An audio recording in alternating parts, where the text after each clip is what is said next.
We are humans, we are animals, we crave the ability to be we. I know it's called me undies. We undies might have sounded differently, right? Is it a disco now? Yeah, it's an after party, so it's now we go with the flash. My goal in life is to be a laptop sticker.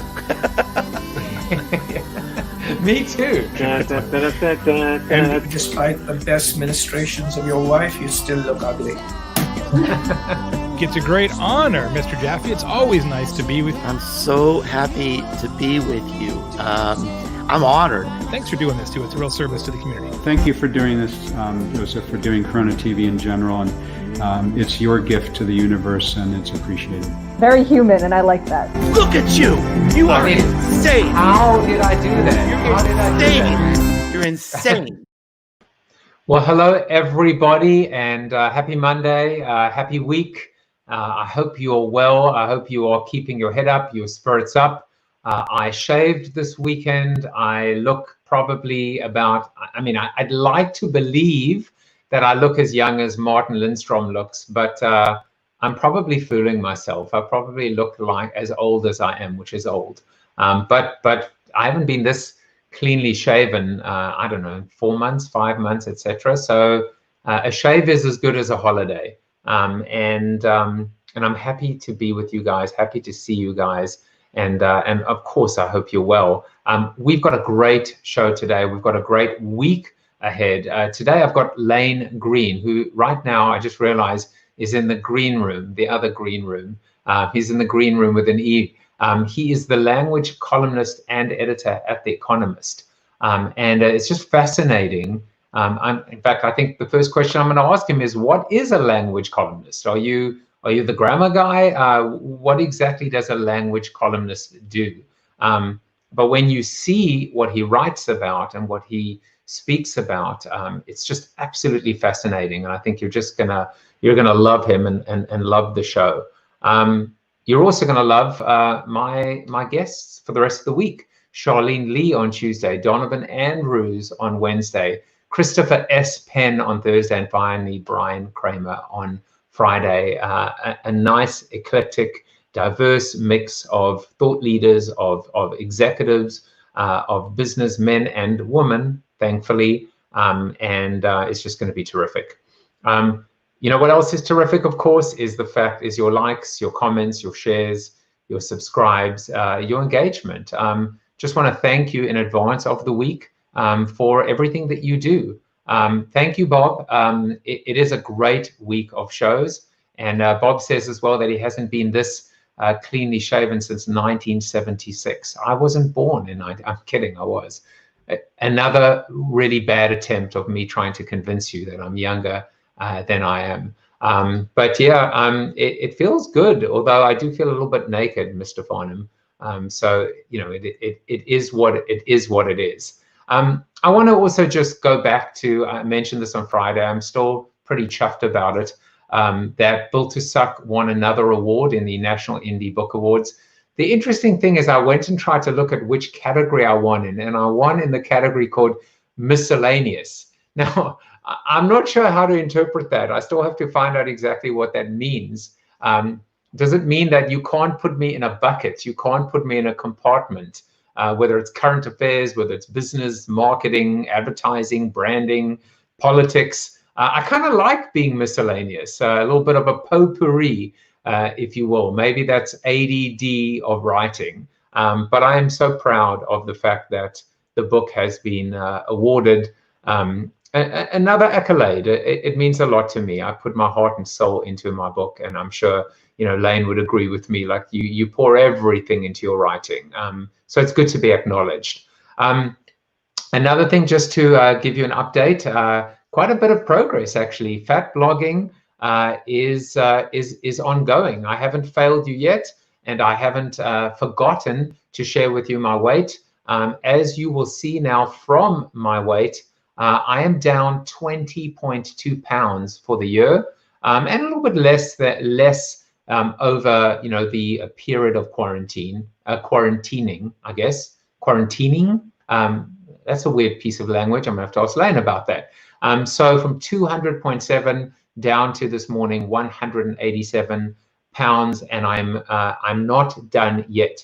Maybe the reason I'm losing weight is because I'm not having beans, because today is National Beans and Franks Day, and it's kind of a little ironic as well, because beans and franks have been in the news big time lately. I don't know if you guys were following, but the CEO of Goya, and I probably won't be able to pronounce his name correctly, Robert Unanu,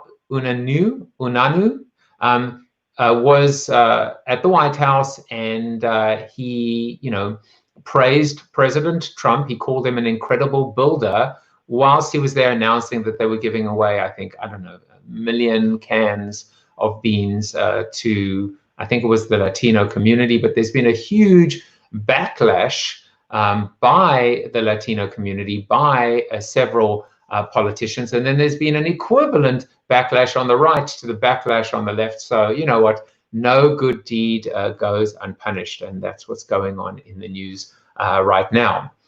Very quickly, I just want to wish a whole bunch of people happy birthday over the weekend on Facebook. Wow, so many people. Linda Fine and Valerie Albarda and William Bill Masterson, Gian Lombardi, so many people, and not so many people today, but some advertising giants like Tom Carroll and Bob Jeffrey, and then of course on LinkedIn as well. I just want to wish everyone happy birthday for this weekend, and then of course today as well. Well, that gets the preamble and all the festivities out of the way, and gives me an opportunity to talk about my seated soliloquy today, which I'm calling the weaponization of words.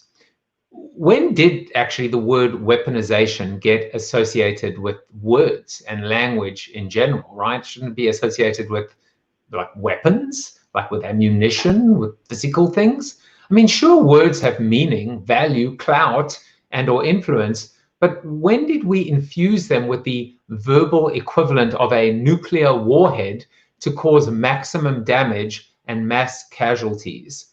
Or did we just underestimate the power of words for both good and evil? I don't think so.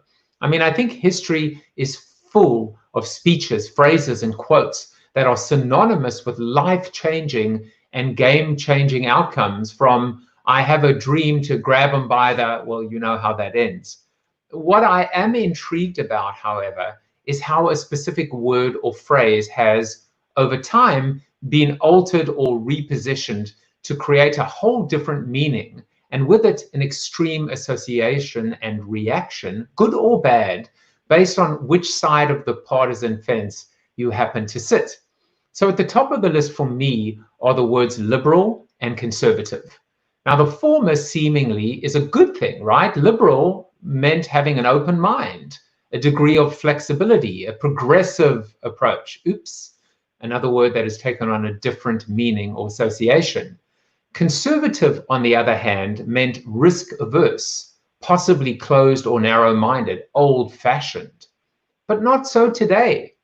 Members of the left proudly hold on to their badge of honor, whilst the right brand them as anarchistic, tree-hugging socialists. Members of the right, on the other hand, defend their title with a track record of history and legacy, in stark contrast to their opponents, branding them as out of touch, detached, and even downright racist.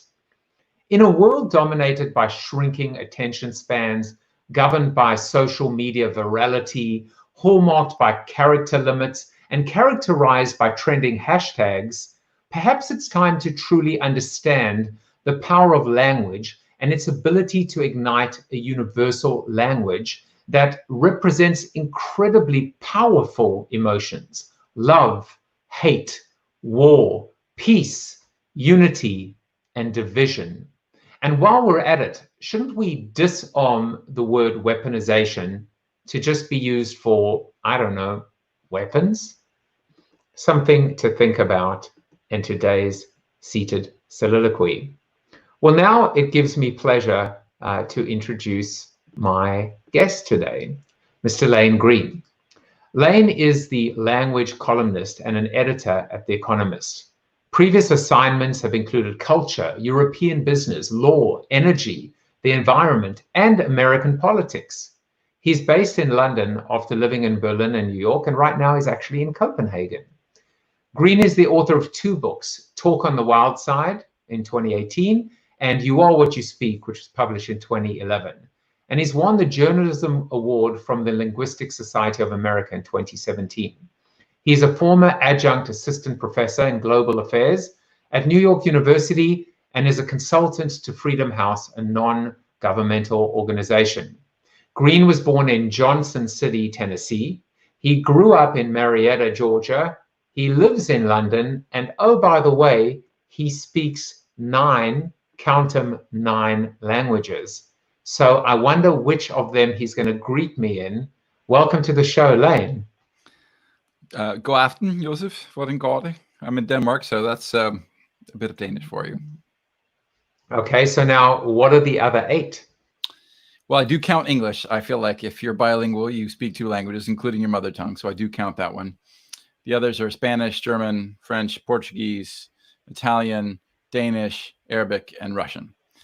And I always try to bracket the last couple by saying the Arabic and Russian are the ones that I've studied the longest ago, and need the most warming up to get back up to full speed conversation. I can do it. I've done it in the past, but it's been a while since I've lived in either country. The others are mostly pretty what I call easy European, and so they're all relatively kind of usable off the shelf anytime I need them. No, I believe that I can count up to 5 in Arabic, although I'm not sure that this is actually correct. Wacha nims dalaga arba khamst. You might have had a dialect there that I don't know. The sort of standard Arabic would be wahid ithnan thalatha arba khamsa. But this is exactly what I said. That was the Arabic of about 1400 years ago. And those words like thalatha become something like tlate in modern Lebanese Arabic, for example, or ithnan becomes something like tnain. So they've all changed a lot over the years. And there's dialects from Morocco to, Iraq, basically, that are very, very different from one another. So what you just said was probably somebody's dialect, but it's not one of the ones I know. I did sort of Levantine, Syrian, Palestinian, Lebanese type Arabic for this one. And when you replied to me, I almost said Gesundheit, but now, what was interesting about that is when you said Hamsa, I mean, I was thinking of the hand, right? That is known as a Hamsa as well. So, and then I actually read the other day, although, it was on Facebook, so it probably was fake, but that the actual letters, not letters, but the actual numbers 0 to 9, in Arabic, actually the word corresponds to how many angles there are in the formation of each number. And there was an example as well. So I just found that, I don't know what the kind of is the word etymology or the whatever the history is, but it's just fascinating. Just a little bit of random stuff. Yeah, I find the Arabic numerals are very confusing because the 4 looks a little bit like the 3 that we use, and the 7 looks like a backwards, or the 6 looks like a backwards 7, and it's all very confusing. So the numerals in Arabic are a whole nother thing. We call Arabic numerals, but they're not the numerals that the Arabs use.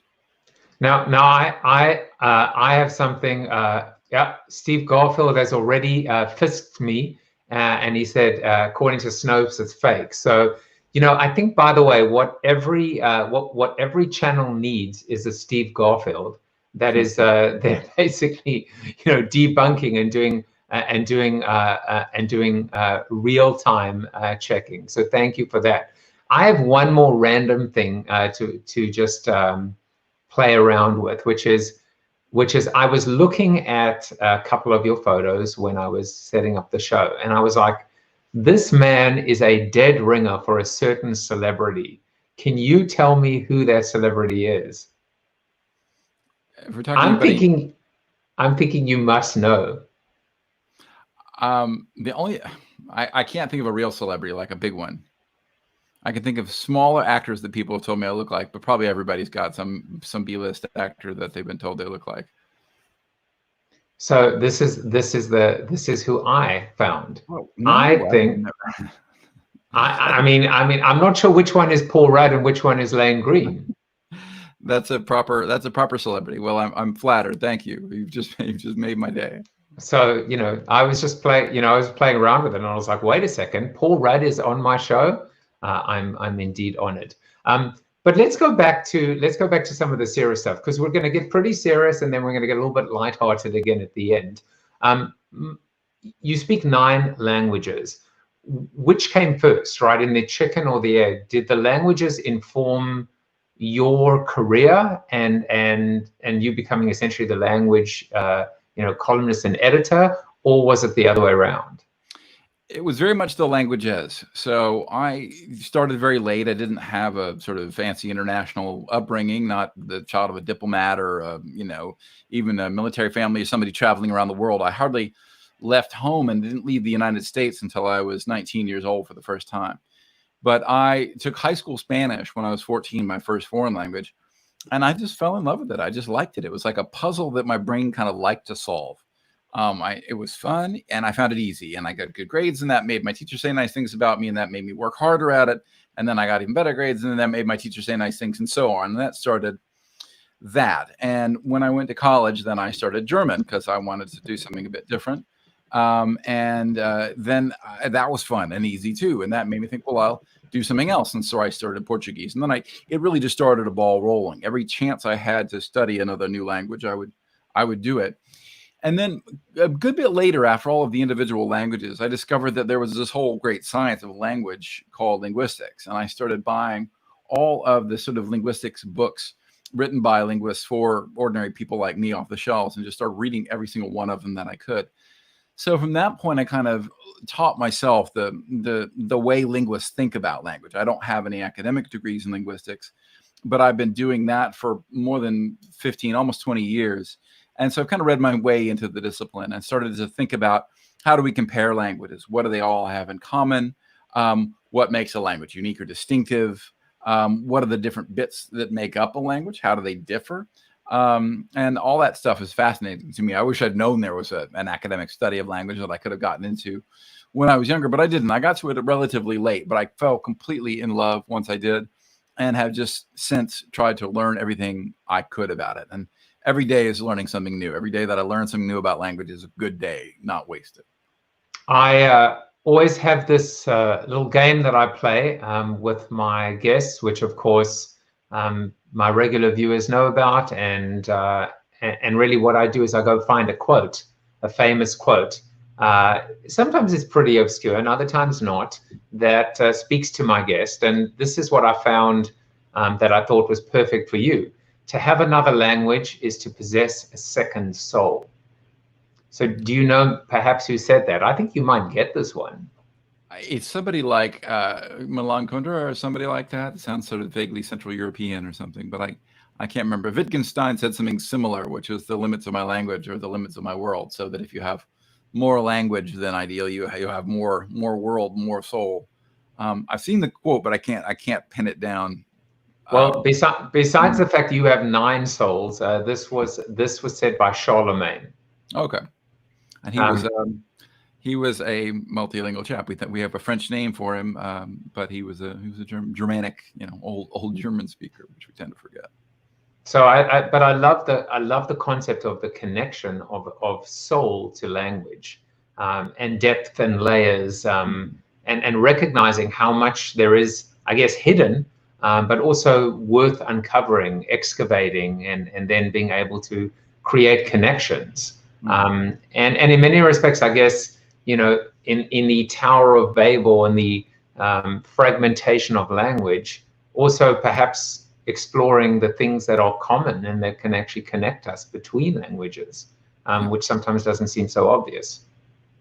I think people like that idea of having, you know, multiple, sometimes people will say something like identities or personalities in their languages, comes from people who have really multicultural backgrounds. They might have a, you know, might be from a Latino family in America. So Spanish is the language of home and of their mother and father and their siblings and their family, you know, in another country, and of holidays and of rites of passage. And then English will be the language for them of work and school and a public life. And so, you know, naturally you'll feel quite different. Each of those languages will have very different associations for you, because you have two different lives in a way. I'm not really multicultural in that sense. I didn't come up with multiple cultures in me. You know, I grew up in a very boring, not very diverse suburb of Atlanta, Georgia. And I kind of came by these languages the hard way, late in life, and, you know, taught and sort of just scraped together, rather than kind of imbibed from the bottom up. And so I think many people really have that sense of multiple souls in their multiple languages because they have multiple worlds. I'm not sure it applies to me so much. I love having 9 souls, but I'm not really sure that I am a different person in Portuguese than I am in Danish. I might be. I'd have to ask somebody else. But I don't get that sense that I am. I know that other people say that of themselves, and I believe that of them when they say it. But I think it's to do more with those multiple cultures that they have within them, which the languages are a window into and a sort of primer for. If you speak Spanish at home and with your family, then Spanish will always call to mind associations of home and family, friendship and warmth, and those things that you associate with those things. Whereas English might do the opposite. It'll call to mind things like work and study. And, you know, it'll have a different feel, and you might feel like one is warmer and one is colder or something like that. But I don't think that's down to Spanish having a different soul than English. I think it's really in the person and in the you know, in their own soul, as it were. It's interesting how, I mean, the word context comes to mind, that an entire language can completely be associated with, as you say, a life or a context. In this case, work versus home versus, you know, love versus hate, or whatever the case may be. Now, Lane, first of all, I mean, you've written 2 books. I think there's You Are What You Speak, and then of course Talk on the Wild Side, which I love. Very, very clever name as well. And we'll talk about the books at the end. And I would love to just kind of get your elevator pitch for either one, or maybe both. There's time for both. But, you know, if I was to ask you the question, which is, why do we need language columnists, or why do we need a language editor? Why does The Economist need a language columnist? I guess the answer would be in the 3 articles that you sent me and that we're going to discuss today.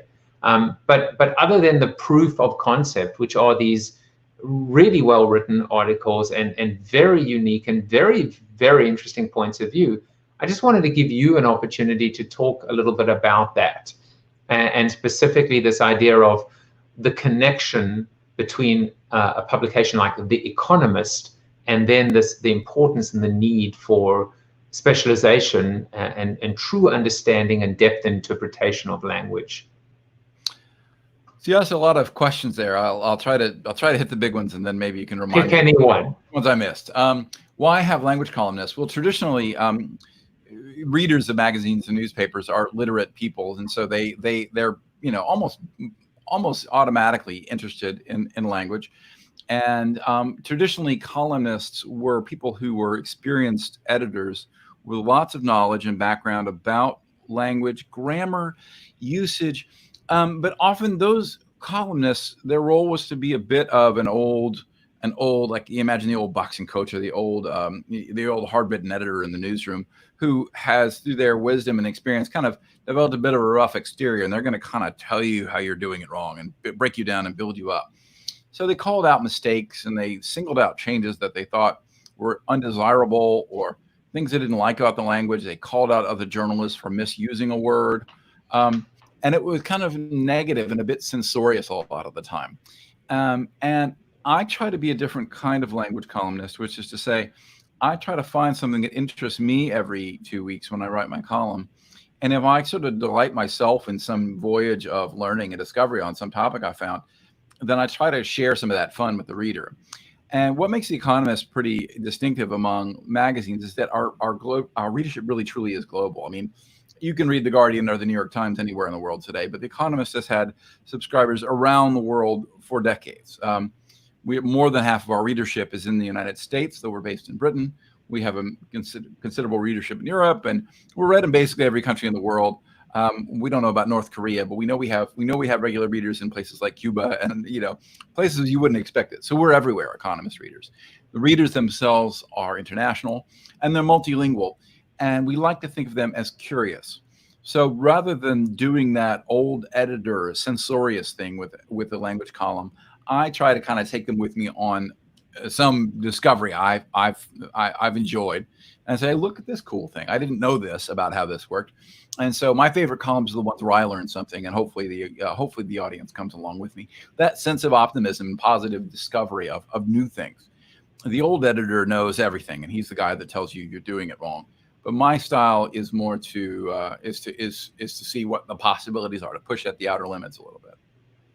So we're going to talk about these 3 articles, and the first one, which I still find absolutely fascinating and touching on a subject that I feel that people are just not prepared to discuss or too afraid to, but it's called "Papers Should Print Offensive Language If It Is Crucial to a Story." So I wonder if you wouldn't mind taking the time to set up this piece and talk a little bit about it, and then we'll discuss it.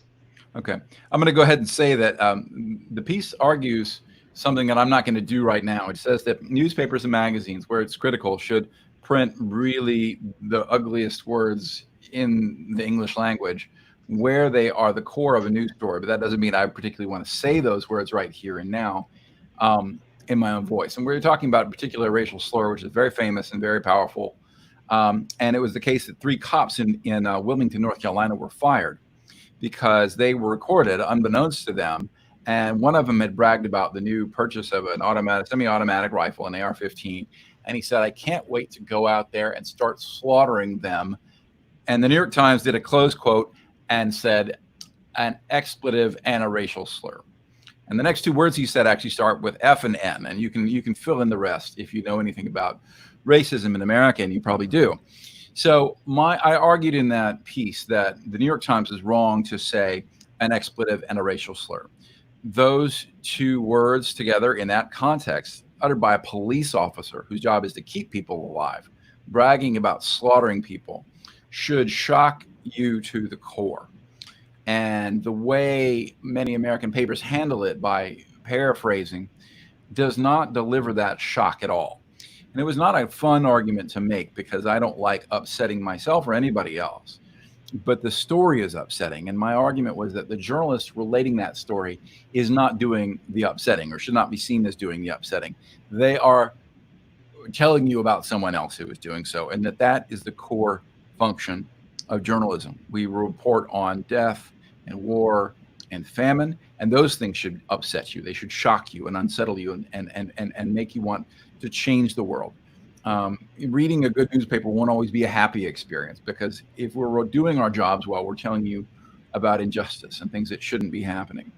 But I don't think it's the newspaper's job to report on war and death, and often I use the example of use pictures of sometimes dead bodies in war zones, but not print these words because they're seen as so powerful and taboo that at this point the newspaper's job is to protect you from the news. I don't think that's the right thing to do. This is not a case I enjoy making, but it's something I do feel strongly about. You actually, I'm going to quote you in the article. You said, hearing obscenities, including slurs, causes a physical stress response, increased blood pressure, skin conductance because of sweat, dilated pupils, and the like, which is actually equivalent to seeing that sometimes even gratuitous in Hollywood, but certainly seeing violence as well. And I guess if I'm just hearing you correctly, what you're saying is by going F star star star star N star star star star, it's actually not detracting, but the intended consequence or emote on behalf of the reader is being diluted or minimized or at least softened, and that almost cheats the intention, which is to have that shock, that outrage, that anger, that sadness, which is needed in the written word. Yeah, I try to make the point that reporters and journalists do use emotion in a not, I want to say calculated is the wrong word, but in a considered way to draw readers into a story. And we in The Economist, we use lots of facts and figures and lots of dry description of events, but we also try to evoke the things that are happening by mentioning a character in the story. Photography is a way to draw people in with their emotions. I used the example of the 3-year-old child whose body was photographed on a beach in Turkey, and how it had such a galvanizing effect on people's reaction to the 2015-16 refugee crisis in Europe. And that one photograph did more than countless reports of what had been going on, including hundreds of people dying. That one dead body told a story that the hundreds in the reporter's description did not. And so as writers, we use emotion. It's not all we use. If we only tried to shock or upset or anger, then we wouldn't be journalists. We'd be doing propaganda or something else. But we're not in that business. We do want to get your analytical mind engaged, but we got to get you thinking. We got to draw you in first. And I think that delivering a sort of considered shock sometimes is one of the tools that journalists should use when they tell a story. I'm going to use a little bit of a kind of a weird example, but I remember watching Pulp Fiction on television, and I think it's a scene, and this is not exactly the scene, but it's kind of similar, where one character would basically say, "Go frog yourself" or "Go flub yourself," and then basically blow out someone else's brains, and you see their brains splattered all over the windshield. And I always wondered why it was such a double standard in Hollywood, that gratuitous violence, extreme violence would be okay to show, but the minute that we used a bad word, an expletive, that word had to be beeped or bleeped or changed. And I think that's the example in context of entertainment, right? Of fiction.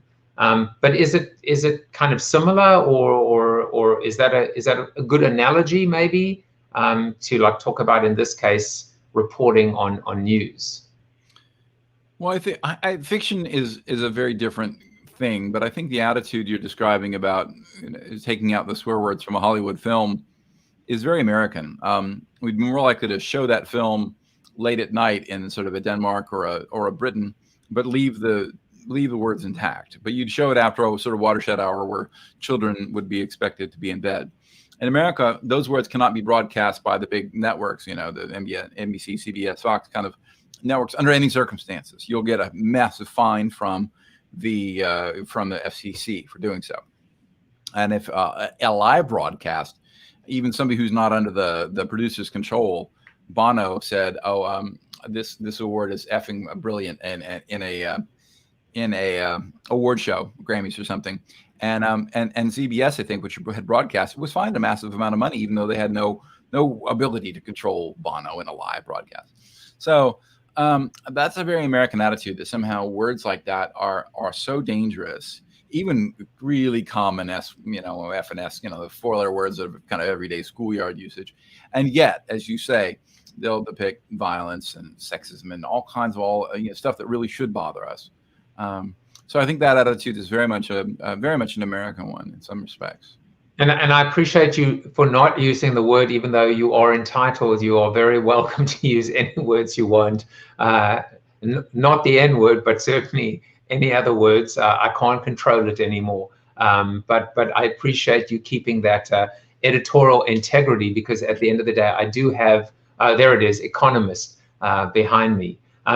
To that end, and I think you write this in the article, that the Economist style book actually does it mandate or advise that words should be written out in full to be able to. Now, how long has that policy, for example, been in place? At least since I've been around, which is, I hate to say, well, it's been 20 years since I've been on the Economist staff almost. And as far as I know, that's always been the policy. The sentence before that says, don't use profanity gratuitously, just because somebody you interviewed used it and you'd quite like to get the F word in the Economist.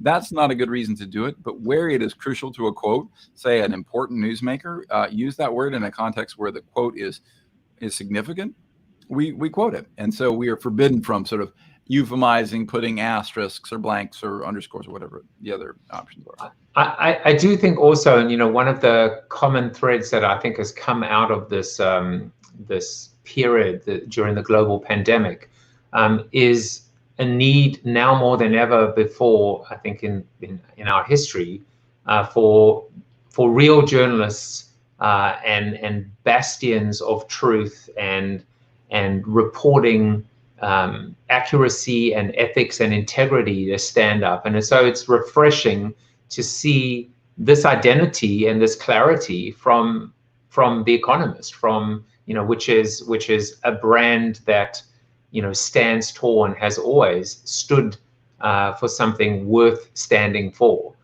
So it's really refreshing to see that it's not the opposite of gratuitous. In this case might be something that is done for to get some kind of a reaction, especially with so much noise. So I just wanted to point that out. One more thing before we move on to the next article, Lane, is you do talk about the difference between use and mention. And I think that's an important distinction as well. So I wonder if you'd kind of talk a little bit about that. Yeah, there's a distinction made in the philosophy of language between the use of a word and the mention of it. And in a use, what happens is the policemen in North Carolina that I mentioned earlier, they used the N word in exactly the way that we're the canonical way. There's no doubt about it. But when I discuss that story and I quote the police officer having used the word, I'm not using it myself. The idea here is that I am mentioning it. I'm describing the word. If I held an academic lecture about the word, if I cited its dictionary definition in my column or something like that, then we're talking about mention, which means we're talking about the word rather than use. And, some people might not find that distinction very important, but I think it's very important because I mentioned, for example, President Obama mentioned, he didn't really use the word, he mentioned it. He talked about the word and he said it out loud in a podcast with Mark Maron when he was still president a few years ago. In fact, he was saying that racism is no longer a matter of just using that word. He said it was a lot more subtle than it used to be. And I think he was right about that. And he said the word out loud, but I wouldn't say that he used the word. A lot of the news reports about that podcast said, President Obama uses N-word, but I would say he talked about the word. And that said, and I'll just final point, because I just find this to be really fascinating, is I think right now there is zero, it feels there's zero latitude, there's zero tolerance, then there's zero I think confidence that even the correct or accurate mention versus use, even in an academic circumstance by someone who is white, Caucasian, whatever I would use to identify myself, etc., is considered to be just something that is just not done. No one is going to go there. And perhaps that's the way it needs to stay, because that's still different in context of journalism and the need to be able to communicate a story. Would you say that's an accurate statement, or there may be some, latitude or leeway in terms of us finding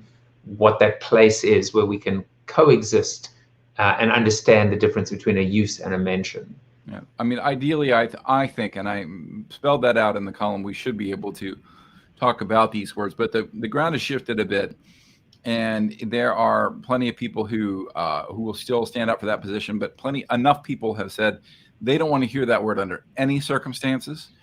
And so a smart idea can be to just check with your audience. And I mentioned in the column that I was at a lecture about racism and race, and that the academic lecturer, who herself is African American, said, "I'm going to mention this word. I want everybody to know that. I hope that's okay." And a member of the audience raised her hand and said it was not with her. And they had a brief discussion. They're both Black. They had a brief discussion about it, and they sort of civilly agreed that though this was not something that the audience member wanted to hear, the presenter went ahead and used the word in discussion. I should say mentioned the word, really. She didn't use it in my use-mention distinction.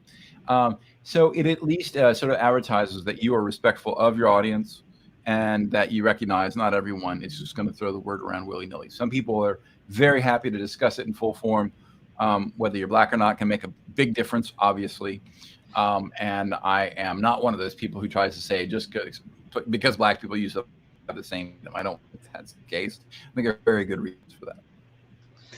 Well, I appreciate the insight. As I said, it's a fascinating topic, and I'm glad we got an opportunity to discuss it. Not that we're leaving the shores too dramatically, but then another piece that you sent, which I find equally insightful and poignant, is it's called "Language as a Telling Clue to Unacknowledged Racial Attitudes." And it was probably this article that prompted me to write my soliloquy, in thinking about how words have the same meaning, but yet the interpretation is altered or changed or warped or distorted. And I think in this piece you actually talk about the difference between you introduced this term called racialization. So I wonder if you could set this up as well, because again, it's another really interesting topic. Right. Well, I think the way to think about racialization is in contrast to another word very closely related, which is racist, right? We were looking after the protests in the wake of the killing of George Floyd in Minneapolis. President Trump started tweeting things like, "When the looting starts, the shooting starts," and he was frequently using the word thugs to describe protesters. And he was playing pretty fast and loose with who he called thugs. And everyone, well, not everyone, many people who saw him using that word said he is a racist use of the word thugs. He wanted to deploy what's called a dog whistle, which is what's depicted in the illustration there, that goes with my column, which is to say, when he said the word thug, he was trying to call to mind Black people, but that he had a sort of deniability about doing so. And that deniability works like this. You point at thug in the dictionary and you say, see, it says something like brutish behavior, or someone who displays brutish behavior. It doesn't say anything about race. Therefore, it's not a racist word. And if you think it applies to Black people, you're the racist, not me. And that deniability really only gets you so far. And the reason is that words are, a word like the N-word, when used as an insult, clearly is racist, and nobody would really deny that. But a word like thug is racialized, maybe in contrast to strictly racist, or maybe overlapping somewhat with racist, and that would depend on your interpretation. But a word is racialized when thug is so frequently used in the context of Black people that it takes on an association, even if it's not fully conscious, both on the parts of the speaker and the hearer. And so the idea that I try to get across is that when you say thug, when Trump says thug, a lot of people do picture Black people in their minds. Whether Trump intended that or not is really only knowable by him. But we know through experiment that racialization is real, because we can see that words can prime other associations. And a graduate student at the University of Michigan, Kelly Wright, whom I cite in that article, did some work on even putting a machine learning algorithm onto articles about athletes And that algorithm could detect whether the athlete was black or white within with almost no overlap. It would very quickly coded each athlete as probably black or white, and it was always right. And that's because certain words like athletic, powerful, and so forth are used a lot more often with black athletes, and other words are used much more in context of white athletes, leadership and class and things like that. And it's not clear that, you know, black athletes are any more powerful or show any less leadership, but we do use those words so much more often with black athletes that a machine can figure it out. So those words are in effect racialized. When you see them, you, like a machine, have a bit of a statistical guessing machine in your brain. You can guess we're talking about a black person, even when race is not mentioned. I think it also speaks to me to what has come out, you know, after the murder of George Floyd, which is there's a difference between someone saying I'm not racist, right, a non-racist, and an anti-racist. In fact, I'll quote what you said in the article. With overt racism waning, it has become painfully obvious to some people, though not all, that the submerged part of the iceberg, implicit beliefs and associations, plays a bigger role than was once realized. So even if you're thinking something, and even if you believe that you are using it in the correct context, there can be a subcontext. And I think we need to be educated and aware of what that broader context might be and how that might be received. Yeah, I think even people meaning well can fall into sort of stereotype writing and speech, and so the words we use in connection with black or white, you know, athletes or other subjects and news stories, you know, they kind of just rush to your mind, you know, almost unbidden. And the point of the column is to make you stop and think and write and use words with a little bit more deliberation. Am I just using what's rushing to my mind, and if so, why? And you should never do that, because it's lazy writing to write in a way that just rushes through you, because it's so conventional, it's so like everything else that you've written and read. But B, you should think, is it possible that I'm doing harm with my words, and I'm just using off-the-shelf words that have some racist, or some. I've written another column a couple of years ago about sexist terms that work the same way. We use certain words much more often in describing women than we do with men. And you shouldn't write in a lazy way. You shouldn't just pick those cliched words that are typically applied to women.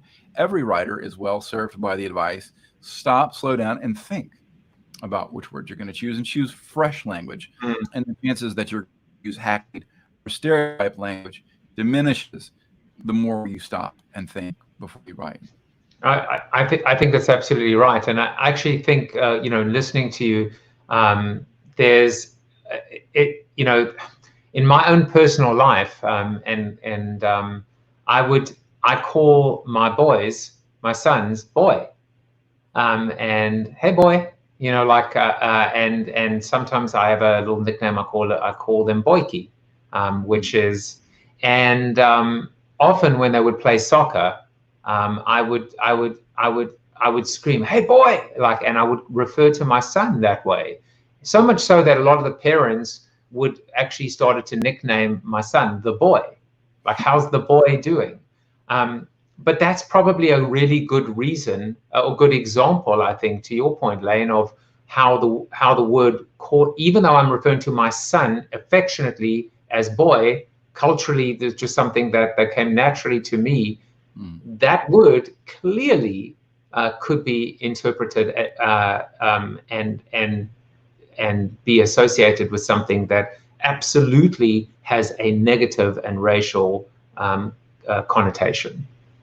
It could certainly. I mean, you know, it's just not very common to address someone with boy in America, and if you do, I mean, it has an older racial meaning, and so it's always good to know about those things. You know, I find that moving to different countries and learning new languages and making friends from other cultures really helps you realize all this stuff that you otherwise wouldn't have. If you only spend time with and talk with people just like you won't see what you might not have, that's been right in front of your nose all the time. But being South African and talking to Americans about these words, suddenly you realize something about American English that you couldn't have known if you hadn't had that experience, and something about your own English. It tells you something about speaking South African English, or something about your own upbringing too. And so I love those little moments of discovery where you see language. It's like when Keanu sees The Matrix, it's like, oh, it's cool. It's around us all the time. And if you can have that open-minded sense of discovery and learning, then you don't need to worry so much about doing it wrong all the time. As long as you're open-minded, as long as you're learning, as long as you're reaching out and kind of stretching yourself to learn more and to do better, then people will forgive a lot, Well, to quote Keanu, whoa. So now we're gonna end. By the way, fascinating conversation, but we're gonna end with something that's a little bit lighter-hearted, which pays homage now to the COVID part of what we're living through right now.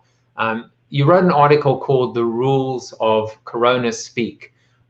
Words, I guess, that have been created that have now come to describe this moment in time that we're going through, and specifically the word that is a portmanteau.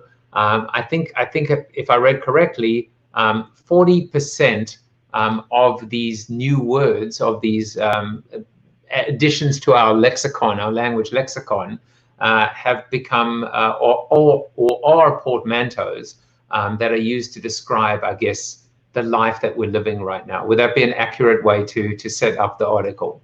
Yes. When people coin words, they very often go for a portmanteau, which is to take two words and to cut parts off of both of them and fit them together. And you put two famous examples up there. Brunch and motel are great ones. If you say brunch, even for someone who hadn't heard of brunch, they'd probably guess what it meant pretty quickly. So now there are a couple of rules associated with portmanteaus and with these Corona speak. The first one is that it needs to point to a thing worth naming. Yeah, people invent lots of words for lots of things, but not all those things really need a label, because how often are we really talking about them? I mean, brunch is a great example of something worth naming, because people have a sort of late weekend breakfast that's so late it's practically lunch with a Bloody Mary all the time. That one clearly makes a lot of sense. A recent portmanteau that I use all the time is hangry. I don't know how we didn't have the word hangry in the English language, but I spend a lot of my life hangry. I get low blood sugar and I get grouchy about it. How we didn't have hangry around before, I don't know. But you know immediately what it means, because it's something that's really useful. All right, so this leads us to number 2, which is it should be transparent. Okay, so sticking with hangry for a second, if you've never heard the word hangry before, you know exactly what it means. And that's because it shares the two elements, hungry and angry, that went into it are really obvious, especially in context, because this feeling is so common. But the sequence of letters N, G, R, Y are so unusual. They don't appear in a lot of words. They appear in both angry and hungry. And you have the entire word angry in hangry. So nobody looks at hangry and says, what does that mean? It's got hungry all but one letter and angry 100%. So it doesn't make the user, the person who first encounters it, do any guesswork. The more obvious it is what goes in there, the better.